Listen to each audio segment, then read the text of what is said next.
Hello, in this video, we will learn how to deactivate a Facebook account.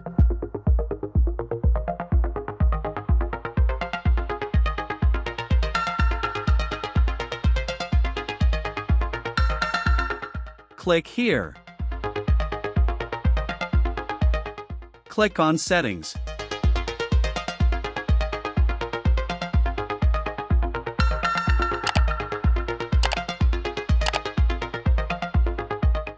Click here. Choose the last option.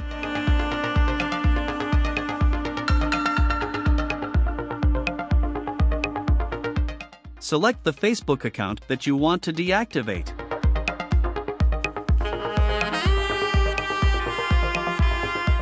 Click here.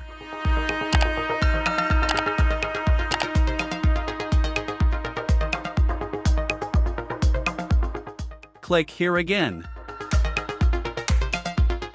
Type the password of your Facebook account.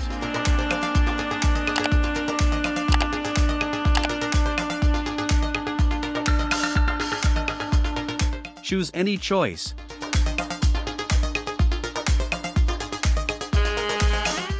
When you click on Continue, your account will be deactivated and will not be visible to others, even if they search for you. To reactivate your account, you will need to log in again using your username and password.